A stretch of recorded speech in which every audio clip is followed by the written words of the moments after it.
आइए हम 7वें अध्याय का अध्ययन करें। पहली आयत में ऐसा लिखा है, इन बातों के बाद यीशु गलील में फिरता रहा, क्योंकि यहूदी उसे मार डालने का यत्न कर रहे थे। इस समय से यूहन्ना यीशु की सेवकाई का विगत 6 माह का ब्यौरा देना आरंभ करता है। आप इस बात पर ध्यान देंगे कि यूहन्ना द्वारा इन 6 माहों में यीशु द्वारा दी गई सेवकाई का ब्यौरा लिखने में कितना समय व्यतीत किया गया। वह इस बात का ध्यान दिलाता है कि वह यह समय है जब यीशु यहूदिया क्षेत्र के यहूदियों के मध्य स्वतंत्र रूप से नहीं घूम पा रहा था। वास्तव में अन्य सुसमाचारों के ब्यौरों से हम जान सकते हैं कि उस समय यीशु पहले याईर और सिदोन के क्षेत्रों में अपने चेलों के साथ गया। फिर वह हर्मोन पर्वत की तराई में बसे फिलिपियों के कैसरिया के इलाके में गया और हर्मोन पर्वत पर उसका रूपांतरण हुआ और वहीं फिलिपियों के कैसरिया में पतरस ने अपना महान इकरार किया। अब वह पुनः गलील के क्षेत्र में है और वहां वह काफी समय तक यरूशलेम से दूर रहा, सिवाय उस समय के ब्यौरे के जो हमें अध्याय 7 से 10 तक में मिलते हैं, जहां वह झोपड़ियों का पर्व मनाने जाता है और फिर अंतिम बार फसह के पर्व के लिए जाता है और फिर 6 माह बाद उसे क्रूस पर लटकाया गया। इस प्रकार इस समय हम यीशु के क्रूस पर चढ़ाए जाने के पहले के 6 महीनों के मध्य उसके द्वारा की गई सेवकाई के समय में प्रवेश कर रहे हैं। दूसरी आयत में लिखा है, यहूदियों का झोपड़ियों का पर्व निकट था। झोपड़ियों के पर्व में वे अपने बाप दादों को याद करते थे, जो 40 वर्षों तक जंगल में घूमते रहे और परमेश्वर ने उन्हें संभाले रखा था, वरना उनका वहां बचना असंभव था। 10 लाख व्यक्तियों का मरुस्थल में जीवित रहना असंभव था। किसी भी उपाय से मरुस्थल इतने लोगों को अपने स्रोतों से जीवित नहीं रख सकता था जब तक परमेश्वर उनकी देखभाल न करता। परंतु परमेश्वर ने उनकी देखभाल की। दिन के समय उसने उनका मार्गदर्शन बादल के द्वारा किया और रात्रि में आग के खंभे के द्वारा। भोजन में उसने उनके लिए बटेरों का प्रबंध किया, भोजन के लिए मन्ना का प्रबंध किया, पीने के लिए चट्टान से पानी निकाला। और इस प्रकार ये खुशियां मनाने का समय था कि किस प्रकार परमेश्वर ने अद्भुत रीति से उनके बाप दादों की रक्षा की जब वे 40 वर्षों तक जंगलों और मरुस्थलों में घूम रहे थे। इसलिए इस झोपड़ियों के पर्व को मनाया जाना था, जो हमारे कैलेंडर के अनुसार 10वें महीने में और यहूदियों के कैलेंडर के अनुसार 7वें महीने में आता था। तीसरी आयत में लिखा है, इसलिए उसके भाइयों ने उससे कहा, यहां से यहूदिया को जा कि जो काम तू करता है उन्हें वे लोग भी देखें और विश्वास करें, क्योंकि ऐसा कोई न होगा जो प्रसिद्ध होना चाहे और छिपकर काम करे। यदि तू ये काम करता है तो अपने आप को जगत पर प्रकट कर। और इस प्रकार उन्होंने यीशु का उत्साहवर्धन किया। 5वीं आयत में लिखा है, क्योंकि उसके भाई भी उस पर विश्वास नहीं करते थे। तब यीशु ने उनसे कहा, मेरा समय अभी तक नहीं आया, परंतु तुम्हारे लिए सब समय है। अब यीशु अपने समय के विषय में काफी कुछ कहता है। जब वह अपने समय के विषय में कहता है तो वह क्रूस के विषय में बात कर रहा है। अब जब वह समय की बात करता है तो समय से उसका तात्पर्य उसके प्रकटीकरण के समय से है। वह कह रहे हैं, तुम वहां जाकर स्वयं को प्रकट क्यों नहीं करते? क्यों गुप्त रूप से छिपे हुए थे? स्वयं को खुले रूप में प्रकट करो। और वह यह कह रहा है, अभी मेरा समय नहीं आया, परंतु अभी तुम्हारा समय है। 7वीं आयत से आगे लिखा है, संसार तुमसे बैर नहीं कर सकता, परंतु वह मुझसे बैर करता है, क्योंकि मैं उसके विरोध में ये गवाही देता हूं कि उसके काम बुरे हैं। तुम पर्व में जाओ, मैं अभी इस पर्व में नहीं जाता, क्योंकि अभी तक मेरा समय पूरा नहीं हुआ। वह उनसे ये बातें कहकर गलील ही में रह गया। परंतु जब उसके भाई पर्व में चले गए तो वह स्वयं भी प्रकट में नहीं, परंतु मानो गुप्त रूप से गया। यहूदी पर्व में उसे यह कहकर ढूंढने लगे, वह कहाँ है? और लोगों में उसके विषय में चुपके चुपके बहुत सी बातें हुई। यह इसलिए हुआ क्योंकि लोगों में आपस में गहरे मतभेद उभर आए थे। कुछ कहते थे वह भला मनुष्य है और कुछ कहते थे नहीं, वह लोगों को भरमाता है। अतः यीशु के विरुद्ध नेतृत्व के लिए विरोध के स्वर उभरने लगे थे। पहले ही यह घोषणा हो चुकी थी कि यदि कोई यह कहेगा कि वह मसीह है तो उसे आराधनालय से निकाल दिया जाएगा। और यह मतभेद इसलिए सामने आया क्योंकि उनमें से बहुत से लोग यीशु के द्वारा छुए गए थे और उन्होंने चंगाई प्राप्त की थी, और इसलिए वे कह रहे थे वह भला मनुष्य है, और दूसरे कह रहे हैं अरे नहीं, वो भरमाने वाला है, वह लोगों को भरमा रहा है। और इस प्रकार ये मतभेद की स्थिति बनी और यीशु इस स्थिति के कारण बने। और झोपड़ियों के पर्व में यही बात लगभग हर व्यक्ति की जुबान पर थी। हर कोई उसी के विषय में बात कर रहा था। हर कोई सोच रहा था कि अब क्या होगा। और वास्तविक रूप में लोगों के बीच में जो वहां एकत्रित थे, वह गहन चर्चा का विषय बन गया। 14वीं आयत में लिखा है, जब पर्व के आधे दिन बीत गए तो यीशु मंदिर में जाकर उपदेश देने लगा। पर्व के आरंभ में स्पष्टतया वो वहां नहीं था, अथवा यूं कहें कि पर्व के आधे दिन अर्थात 3 दिन बीतने तक वो वहां प्रकट नहीं हुआ। 15वीं आयत, तब यहूदियों ने चकित होकर कहा, इससे बिन पढ़े विद्या कैसे आ गई? ये पढ़े लिखे लोगों के समान कैसे जानता है? वे ऐसा ही कह रहे थे। उन दिनों वहां बुद्धिजीवी वर्ग की बड़ी जटिल भाषा थी, जैसे कि आजकल हम लड़कों से सुनते हैं। विश्वविद्यालय स्तर के विद्यार्थियों की भाषा में एक विशेष प्रकार की जटिलता थी। और यहाँ यीशु ने बुद्धिजीवियों की उसी शैली में बोलना शुरू किया और उन्होंने कहा, विश्वविद्यालय गए बिना इसने ये शैली कहाँ से सीखी? बिना सीखे पढ़े इसे ये भाषा ज्ञान कहाँ से प्राप्त हुआ? यीशु ने उन्हें उत्तर दिया, मेरा उपदेश मेरा नहीं है, परंतु मेरे भेजने वाले का है। तुम जानना चाहते हो कि यह ज्ञान मैंने कहाँ से प्राप्त किया? ये मेरा उपदेश नहीं है, परंतु मेरे भेजने वाले का है। और यीशु पुनः घोषणा कर रहे हैं, मैं यहाँ भेजा गया हूँ।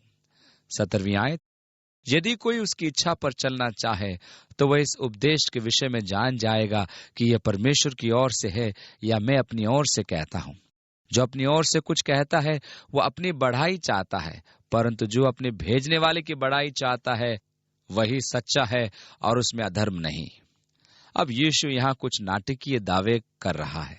वह कह रहा है कि यदि मैंने यहाँ आकर अपने विषय में बोलना शुरू किया तो ऐसा लगेगा कि मैं अपनी महिमा चाहता हूँ, क्योंकि लोग अपनी महिमा के लिए इसी प्रकार करते हैं। वे अपनी बात करते हैं, अपनी तारीफ करते हैं।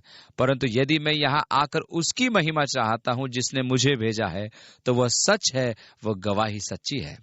यीशु अपने लिए महिमा नहीं चाहता था, वह उसकी महिमा चाहता है जिसने उसे भेजा है, और उसके अंदर कुछ भी अधर्म नहीं है। अब कुछ समय पश्चात उनके उस झगड़े के कारण यीशु उन्हें चुनौती देने वाला है और उसने 19वीं आयत में उनसे कहा, तुम में से कौन मुझ पर पाप लगाता है? क्या तुम में से कोई एक भी पाप दिखा सकता है जो मैंने किया है? अरे हम किसी भी प्रकार से वह नहीं कर सकते। क्या कोई कर सकता है? हम किसी भी प्रकार से इस प्रकार का दावा नहीं कर सकते। मेरे अंदर कोई अधर्म नहीं। और इसलिए जो दावे यीशु लोगों के सामने कर रहा है वे काफी मौलिक है। उसने कहा, क्या व्यवस्था मूसा द्वारा तुम्हें प्राप्त नहीं हुई? और फिर भी तुम में से कोई व्यवस्था को नहीं मानता, इसलिए तुम क्यों मुझे मारने की फिराक में लगे हो? लगभग 3 वर्ष पूर्व हम इजराइल में थे और वहां कुछ नौजवान यहूदी थे। वह इजराइल का उत्तरी क्षेत्र था और वहां के लोगों ने यीशु मसीह को अपना प्रभु और उद्धारकर्ता स्वीकार किया था। और वहां उत्तरी गलील के उस छोटे से इलाके में उनके घरों में बाइबल अध्ययन और आराधनाएं होती थी। इस कारण यहूदी लोग उन पर बहुत अत्याचार और सताव करते थे। ये बिल्कुल सत्य है कि जबकि हम वहां थे, यहूदी सुरक्षा लीग के कुछ नौजवान अंदर आए और घर में तोड़ फोड़ शुरू कर दी। घर के लोगों की पिटाई की, एक कुल्हाड़ी से रेफ्रिजरेटर तोड़ डाला, सारे फर्नीचर को भी तोड़ दिया और पूरे घर को तहस नहस कर डाला, सिर्फ इसीलिए कि वे मसीही थे। और जहां तक वहां के और यहूदियों का प्रश्न है, उनमें से अधिकांश व्यापारी थे जिन्होंने अपने विवेकानुसार यहूदी धर्म छोड़कर यीशु मसीह को अपना लिया था। इस प्रकार हमने उन मसीहों के विषय में सुना था और उन्हें निमंत्रण दिया कि उनका हमारे समूह में स्वागत है। हमारे मध्य में कुछ पथ प्रदर्शक थे, अत्यंत मधुर और मुस्कान से भरे हुए, और हमेशा कहते रहते थे कि यीशु ने हमारे लिए यह किया, प्रभु ने हमारे लिए वह किया, और इसी प्रकार की बातें करते थे। और उनका व्यवहार अत्यंत मधुर और व्यक्तित्व आकर्षक था। और भ्रमणकारियों में से कुछ लोग तो यहाँ तक सोचने लगे थे कि वे उद्धार पाने के अत्यंत निकट हैं। और जब ये नौजवान हमारे समूह से बात करने के लिए उठकर खड़ा हुआ कि बताइए कि एक यहूदी होने के बावजूद यीशु को स्वीकार करना क्या होता है, सबसे पहले उसने कहा, इससे पहले कि मैं आपसे बात करूं और यीशु के प्रति अपने प्रेम को उसके मसीह होने के नाते अपने साथ बांटूं, मैं पहले यहाँ उपस्थित अपने मित्रों से कुछ कहना चाहता हूँ। और उसने इब्रानी भाषा में बोलना शुरू किया, और जैसे ही उसने बोलना शुरू किया, उन यहूदी पथ प्रदर्शकों पर मानो किसी ने बर्फ का पानी उंडेल दिया हो। ऐसा लगा मानो उनके चेहरों पर से किसी ने अचानक मुखौटा उतार दिया हो। उन हंसते चेहरों की मुस्कान एकदम गायब हो गई और उसकी जगह नफरत झलकने लगी। घृणा से उनके दांत किटकिटाने लगे, उनका मुंह कड़वा हो गया और पूरे वातावरण में उत्तेजना फैल गई।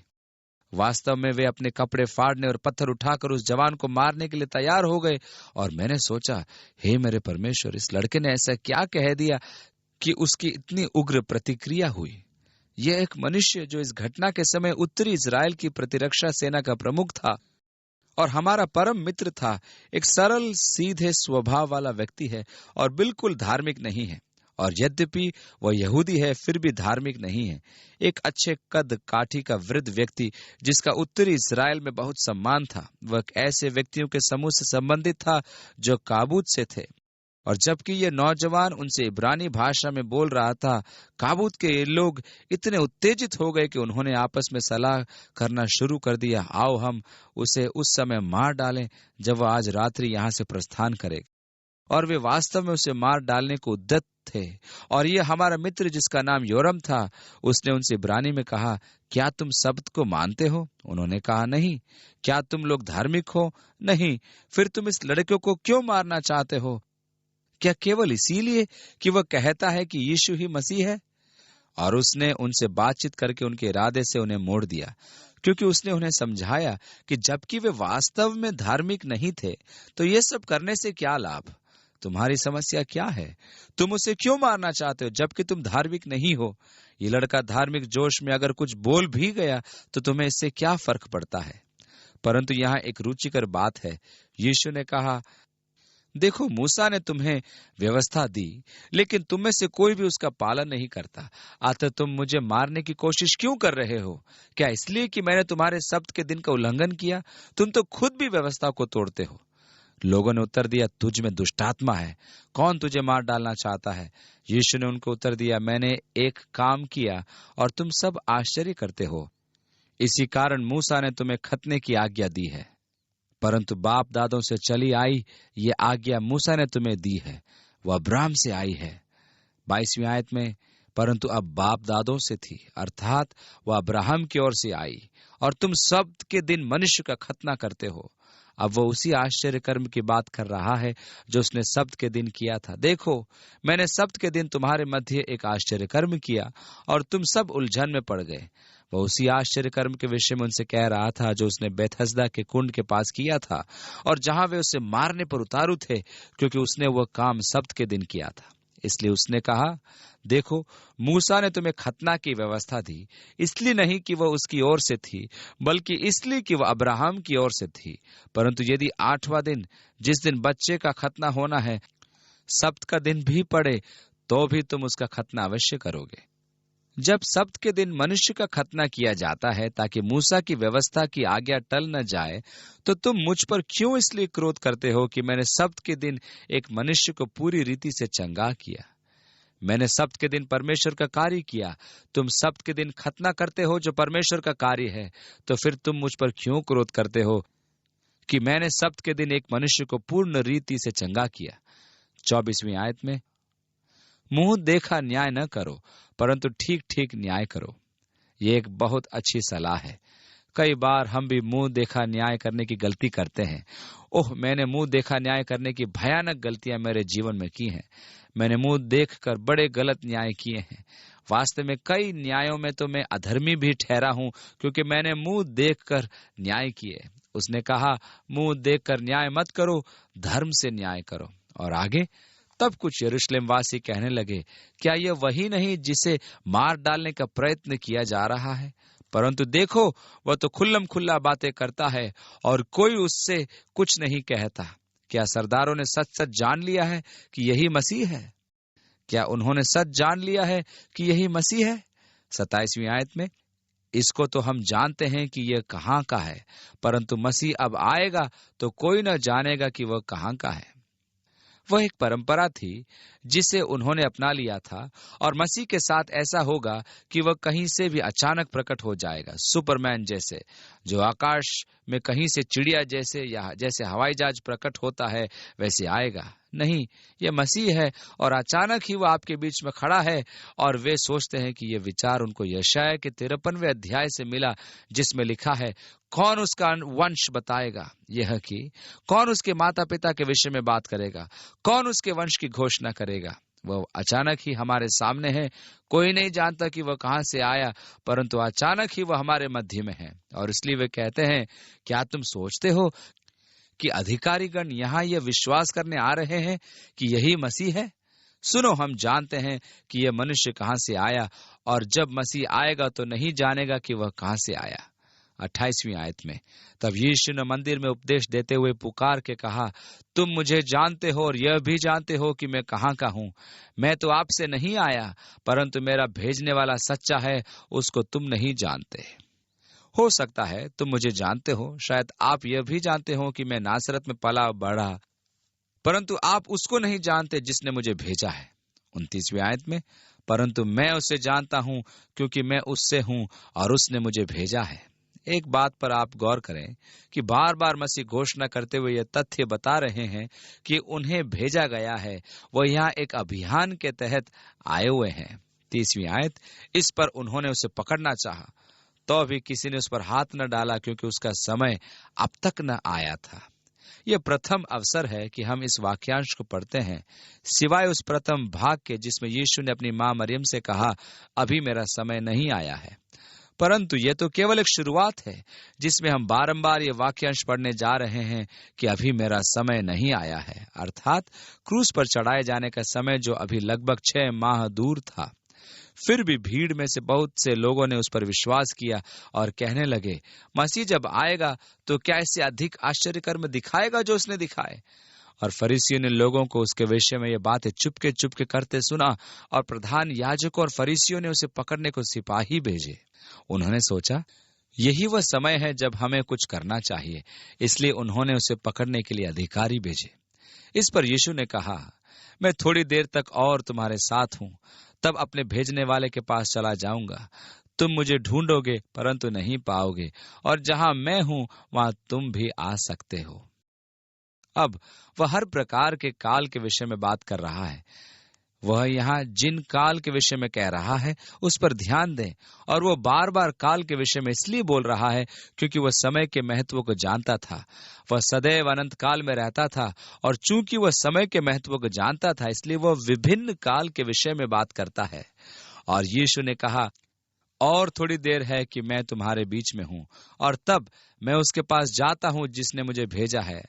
तुम मुझे ढूंढोगे और मुझे नहीं पाओगे, तुम मुझे ढूंढोगे और मुझे नहीं पाओगे, और जहां मैं हूं तुम नहीं आ सकते। कहां जाए तो तुम मुझे ढूंढने जा रहे हो कि मैं मिल जाऊं, परंतु मैं जहां हूं तुम नहीं आ सकते। आप यहां विभिन्न कालों का अंतर देखें, क्योंकि मैं हूं, मैं अनंत में हूं। 35वीं आयत, इस पर यहूदियों ने आपस में कहा, यह कहां जाएगा कि हम इसे न पाएंगे? क्या वह उनके पास जाएगा जो यूनानियों में तितर बितर होकर रहते हैं, और यूनानियों को भी उपदेश देगा?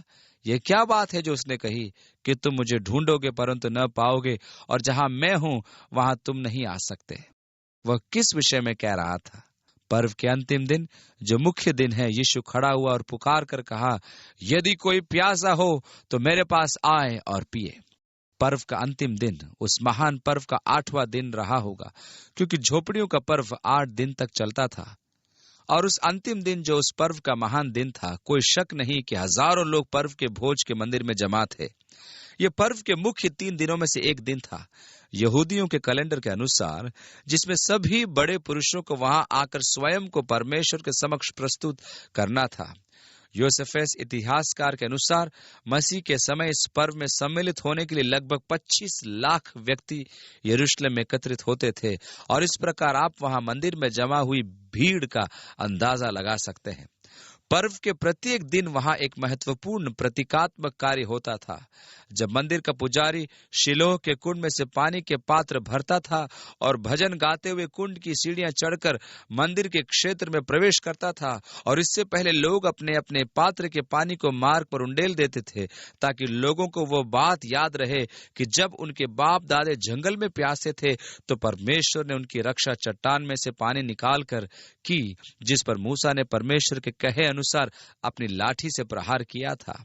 और इस प्रकार झोपड़ियों के पर्व में पानी एक अत्यंत महत्वपूर्ण प्रतीक था।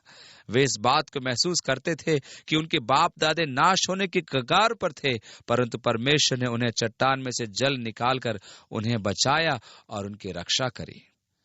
और इस प्रकार यीशु ने इस अंतिम दिन, जो पर्व का महान अथवा मुख्य दिन है, पुकार कर कहा, यदि कोई प्यासा हो तो मेरे पास आए और पिए। जिस प्यास के विषय यीशु बात कर रहा था वह शारीरिक प्यास नहीं है या भावनात्मक प्यास नहीं, अपितु परमेश्वर के लिए मनुष्य की आत्मिक प्यास है।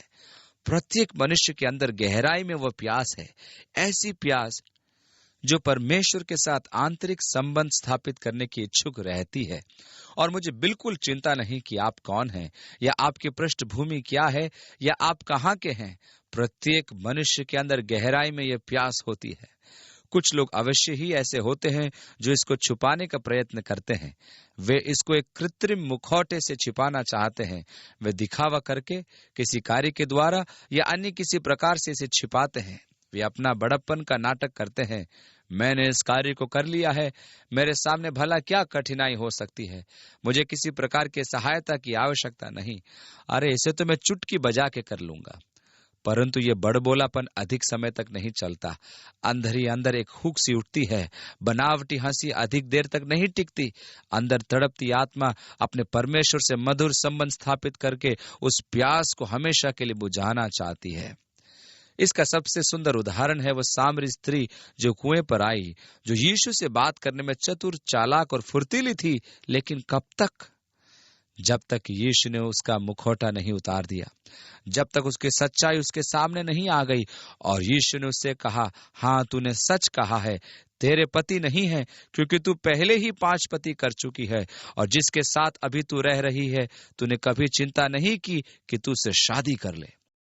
और उसने उसका मुखौटा हटा दिया और स्त्री ने कहा, प्रभु मुझे लगता है कि तू कोई भविष्यद्वक्ता है।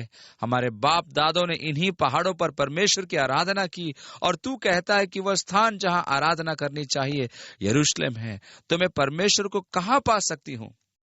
सुनो, प्रत्येक मनुष्य के हृदय की गहराइयों में यही प्रश्न है, मैं परमेश्वर को कहां ढूंढूं?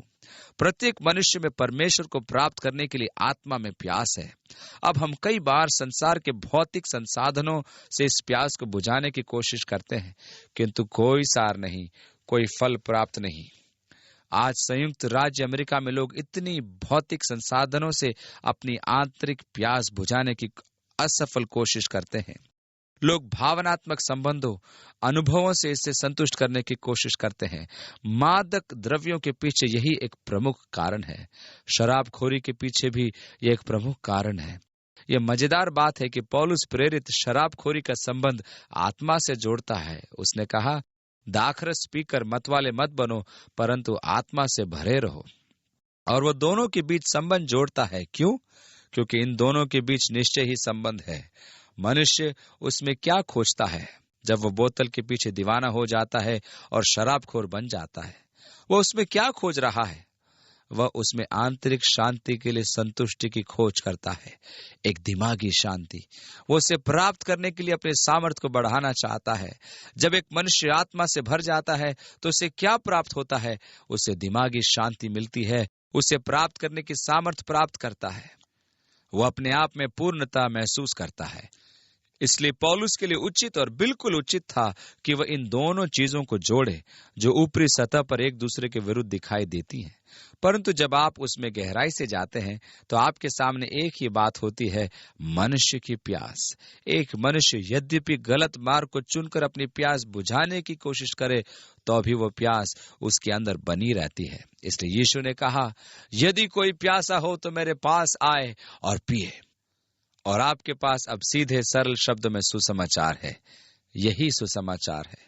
एक मनुष्य जो अपनी आत्मा की गहराइयों से परमेश्वर के साथ अपने संबंध बनाने के उपाय ढूंढ रहा है, उसे प्राप्त कर सकता है, बशर्ते वह यीशु के पास आए।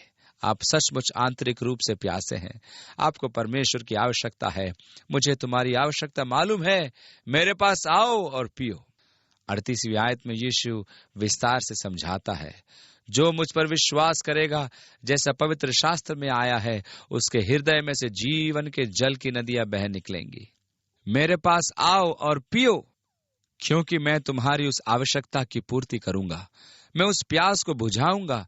न केवल मैं प्यास को बुझाऊंगा, अपितु तुम्हारे हृदय में से जीवन के जल की नदियां बह निकलेंगी। आप जानते हैं कि समय की बलिहारी है कि मेरे बाल झड़ने शुरू हो गए हैं और अब तो कुछ ज्यादा ही झड़ने लगे हैं। और एक बात मैंने सीखी है कि जब तक मैं न कहूं, ओ परमेश्वर अब और अधिक नहीं, मेरे प्रभु मैं तृप्त हो गया हूं, वह अपनी आत्मा मुझ पर उंडेलता ही जाता है और वह उंडेलता ही जाता है और वह उंडेलता ही जाता है, और मैं परमेश्वर की महिमा में, उसकी अच्छाई में, उसके प्रेम में डूबता ही जाता हूं। अरे, मैं अब और सहन नहीं कर सकता। पवित्र आत्मा ने मुझे साफ और शुद्ध कर दिया है। कितनी सुंदर बात है कि पवित्र आत्मा आपको साफ और शुद्ध कर दे, आत्मिक रूप से शुद्ध। ओह, ये तो अति सुंदर बात है। अब आप क्या कह सकते हैं? यीशु के साथ गहराइयों में जाने से जीवन के जल की नदियां बह निकलेंगी। ये यूहन्ना के सुसमाचार में उसकी टिप्पणियां जोड़ी जाती हैं। इसलिए अब हमारे पास यूहन्ना के सुसमाचार पर उसकी टिप्पणियां भी हैं, जिसमें से वह हमें बताता है कि यीशु किस विषय में बात करता है, और ये विवरण कई वर्षों के अध्ययन का परिणाम है। उस समय उसे नहीं मालूम था कि उसका इशारा किस बात की तरफ है, परंतु जब बाद में कलीसिया पर पवित्र आत्मा उतरा और यूहन्ना ने परमेश्वर की शक्ति और उसके उमड़ते प्रेम के अनुभवों को अपने जीवन में अनुभव करना प्रारंभ कर दिया, तब उसने समझा और जाना कि यीशु किस विषय पर बात कर रहा था। और चूंकि पवित्र आत्मा और पेंतिकुस्त के अनुभव के बाद उसने लिखना प्रारंभ किया, इसलिए अब वह इस योग्य है कि वह इन बातों का विवरण दे जिनके विषय में यीशु कह रहा था।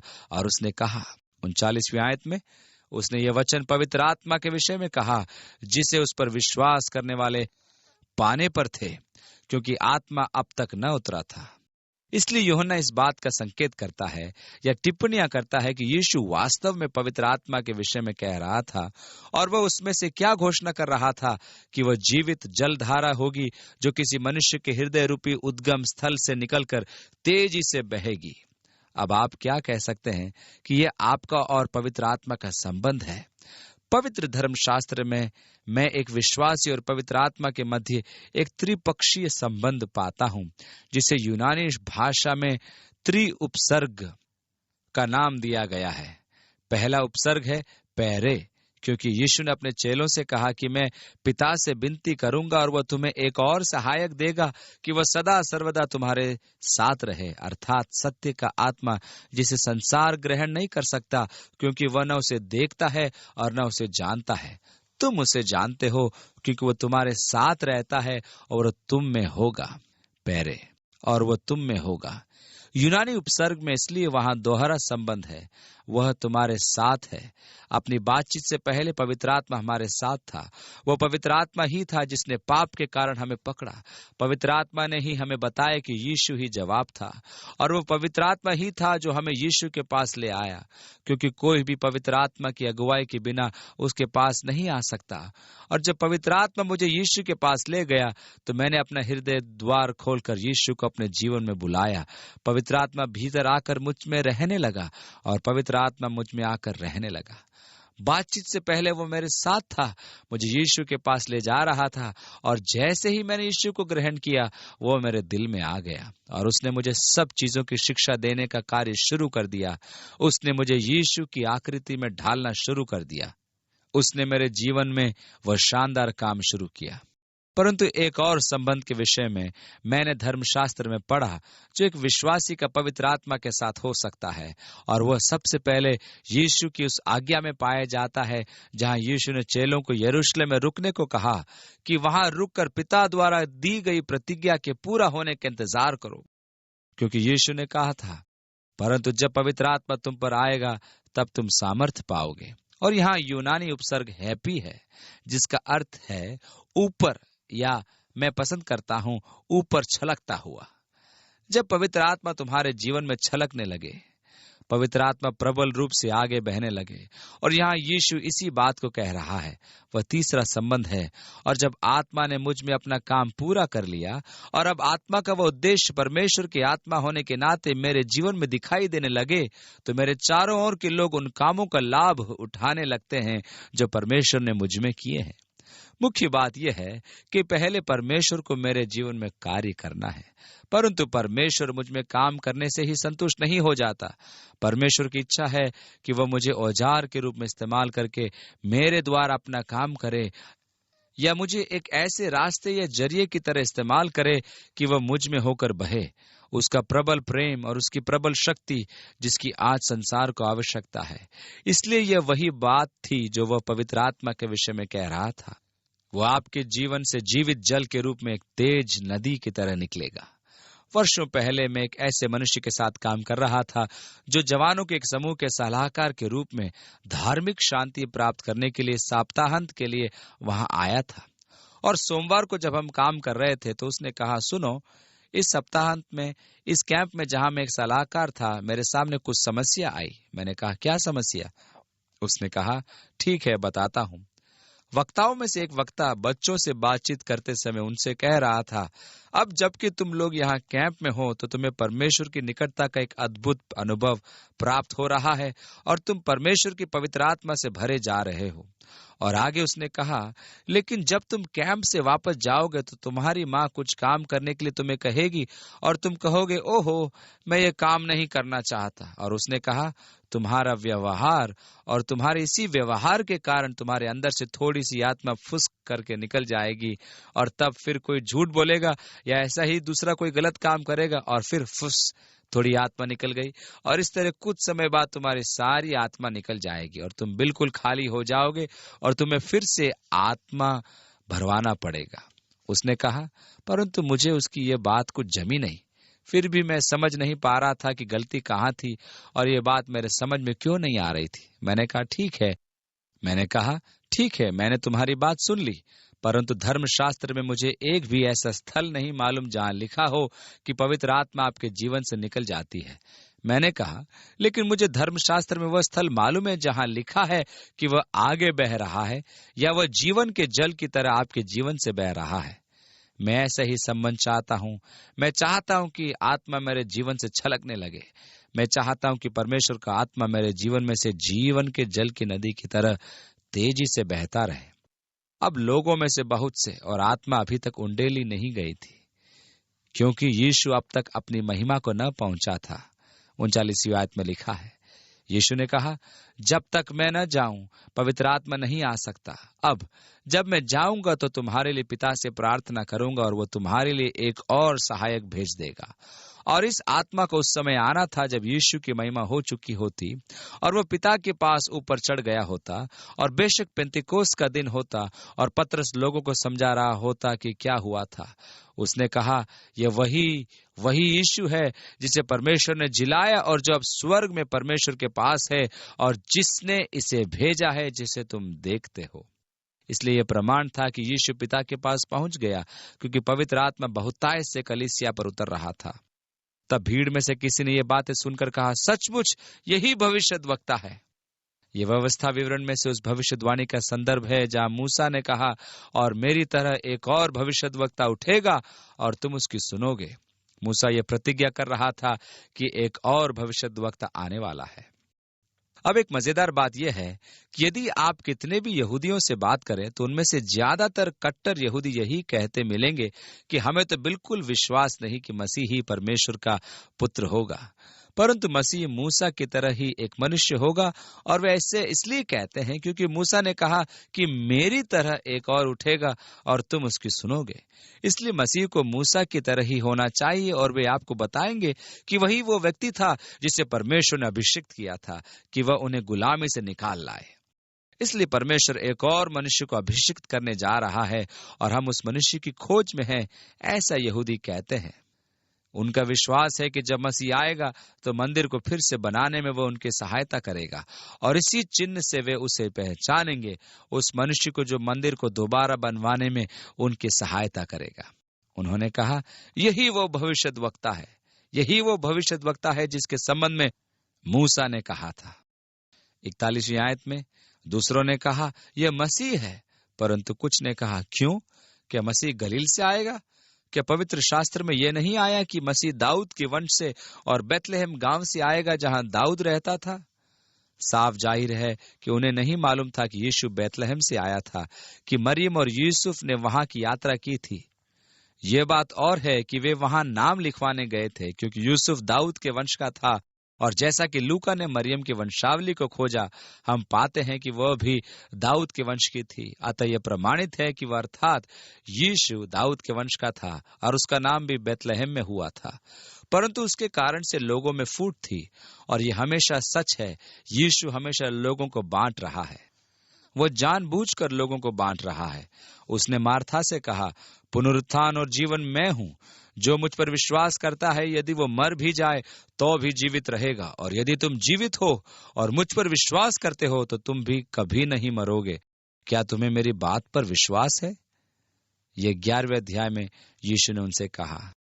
आपने देखा यीशु ने कितने पते की बात की और फिर तुरंत उसको चुनौती भी दी, क्या तुम इस पर विश्वास करते हो? अब इस प्रश्न पूछने के द्वारा वह जानबूझकर मतभेद उत्पन्न कर रहा था, और आज की रात भी लोगों में मतभेद है। कुछ हैं जो विश्वास करते हैं और कुछ हैं जो विश्वास नहीं करते हैं। इसलिए उसने जो मतभेद उत्पन्न किया वह आज तक चला आ रहा है। कुछ हैं जो विश्वास करते हैं और कुछ हैं जो विश्वास नहीं करते हैं। इसलिए कुछ लोगों के पास अनंत जीवन है और कुछ लोगों के पास अनंत जीवन नहीं है। कुछ लोगों को आशा है और कुछ लोगों को आशा नहीं है। यीशु हमेशा ही मनुष्यों में बंटवारा कर रहा है, और इसलिए वे उसकी वजह से बटे हुए थे। आगे लिखा है, उनमें से कुछ उसे पकड़ना चाहते थे, अर्थात उसको और उसके साथियों को, परंतु किसी ने उस पर हाथ न डाला। तब सिपाही प्रधान याजकों और फरीसियों के पास लौट आए। उन्होंने उनसे कहा, तुम उसे क्यों नहीं लाए? सिपाहियों ने उत्तर दिया, किसी मनुष्य ने कभी ऐसी बातें नहीं कही। फरीसियों ने उनको उत्तर दिया, क्या तुम भी भरमा गए हो? क्या सरदारों या फरीसियों में से किसी ने भी उस पर विश्वास किया है? परंतु ये लोग जो व्यवस्था नहीं जानते शापित है। अब निकुदेमुस जो पहले उसके पास आया था और उनमें से एक था, उनसे कहा, क्या हमारी व्यवस्था किसी व्यक्ति को जब तक पहले उसकी सुनकर जान न लें कि वह क्या करता है दोषी ठहराती है? उन्होंने उसे उत्तर दिया, क्या तू भी गलीली है? ढूंढ और देख कि गलील से कोई भविष्यद्वक्ता प्रकट नहीं होने का। तब सब कोई अपने अपने घर चले गए।